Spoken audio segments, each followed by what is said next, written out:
मित्रांनो, तुम्ही जर कोकणातले असाल किंवा कोकण फिरायचा प्लॅन करत असाल तर नक्की श्री क्षेत्र मार्लेश्वर मंदिराला भेट द्या. आता मी पोहोचलोय मार्लेश्वरला, पण मार्लेश्वरला खूप गर्दी आहे.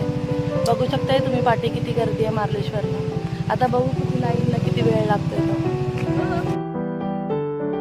तो पावसाळ्यातच या, कारण तेव्हा इथे खूप निसर्गरम्य वातावरण असते.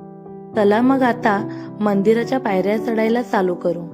पायऱ्या चढायच्या म्हणजे एक ट्रॅकिंगच केल्यासारखं वाटतं. मंदिरापर्यंत पोहोचण्यासाठी 520 पायऱ्या चढाव्या लागतात. आजूबाजूचे परिसर इतकं सुंदर आहे की 520 पायऱ्या पटकन चढता येतात. मंदिर रत्नागिरी जिल्ह्यातील मारळ गावात आहे. मार्लेश्वर मंदिर हे हिंदू देवता शिव यांना समर्पित प्राचीन स्वयंभू शिव मंदिर एका गुहेत आहे. हे मंदिर रत्नागिरी जिल्ह्यातील सह्याद्री पर्वतरांगेत वसलेले आहे. या मंदिरात सापांचे वास्तव आहे. कोकणामध्ये या मंदिराला महत्त्वाचे धार्मिक स्थळ मानले जाते.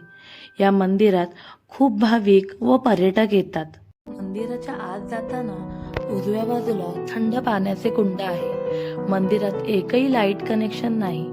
संपूर्ण गुफा दिव्यांच्या आणि समईच्या प्रकाशात असते. इथे मकर संक्रांती आणि महाशिवरात्री मोठ्या उत्साहात साजरी होते. संक्रांतीला मार्लेश्वर आणि गिरिजा देवी यांचा विवाह करतात आणि महाशिवरात्री व त्रिपुरी पौर्णिमेला इथे जत्रा असते. कारण जेव्हा तुम्ही प्रत्यक्षात इथे याल तेव्हाच तुम्हाला आतले दर्शन भेटेल. मंदिराच्या समोरच धारेश्वर धबधबा आहे. त्याच्यामुळे हे मंदिर खूप आकर्षित वाटते. पावसाळ्याचा सीझन चालू आहे म्हणून धबधब्यापर्यंत आपण नाही जाऊ शकत. मंदिराच्या परिसरात फोटोज व्हिडिओज आपण काढू शकतो.